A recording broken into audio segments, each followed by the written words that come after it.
Y'all want to know something? About 12, 13 years ago, I was close to 300 pounds. I got on a scale 2 days ago. I was about 173. Now, given I had just done two runs, I did one run by myself. It was like a 2 mile run. Then, about an hour after that, I went and I did a 5K for a social run for the Didn't Run group. And it was a great time. Went with my boy John. Usually Larry goes too, but he wasn't feeling well. We did that, and it was for the run club. It's funny because like 12 years ago, I would have never imagined myself like actually enjoying running like that, and not even like sprinting like long distance around like 3 miles, 2 miles. And sometimes I think the furthest distance I did last year was like 7, 8 miles. But I want to talk to y'all about weight loss. All right.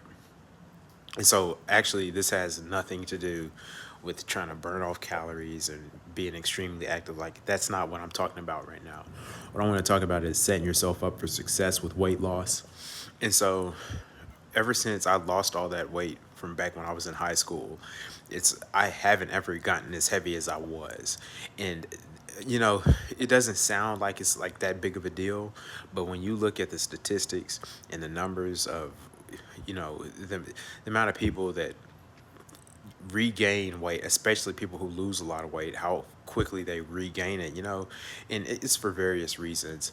I have my own beliefs. I believe one of the reasons for that is that it's just inconsistent habits that they develop, right? So it's like, okay, you talk about going on like keto or, doing a low carb diet. Even, some people talk about the carnivore diet and all this, that, and the other. And then, yeah, that's all fine and dandy.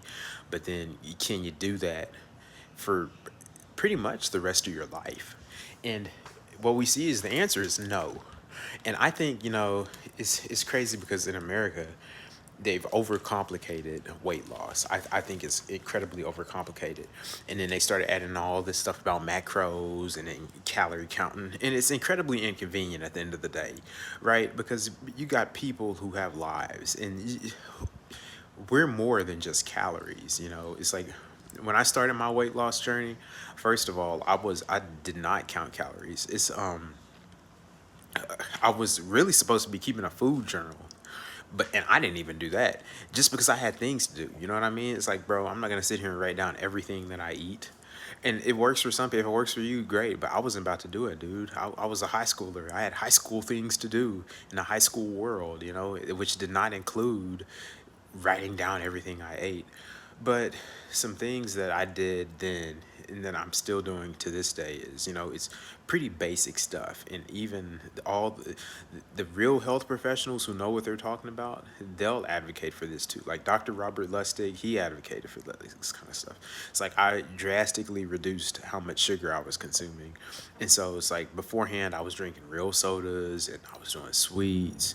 And then I like Jack in the Box. I'd eat out like Whataburger, stuff like that. So fast food is the basics. You cut down how much fast food you have, right? But then the sugar as well. The sugar is a big thing because some people are like half and half. It's like, okay, so they'll cut out the fast food, but they're still doing sodas and whatnot. Or they'll cut out the sodas and they're still eating a lot of fast food. So I think you have to really cut out both of those. And the fast food can be a killer because fast food's pretty much all fried. And what that means is they to cook it quickly, they deep fried it. And anytime you deep fry something, you're covering it in fats, and it's incredibly calorie dense. The caloric density of fried foods is off the charts. Like you could eat half a bucket of fried chicken and probably still feel hungry. You could eat like two large fries from McDonald's, and I do not advocate to stay away from McDonald's. Don't do it, boy. But you could eat like two large fries and still be like, what's next? You know what I mean? That's the problem with fried food, and fast food doesn't have any fiber in it, like at all. Pretty much no fiber. It's like if you think I'm lying, get on the McDonald's website and look at the nutrition facts and try to see how much fiber you can find in a McDonald's meal. Like you're gonna be hard pressed. But so I cut fast food out and I cut out added sugars, and just doing that, I mean, I in maintaining it for the past like 12, 13 years, I've been able to significantly keep the weight off.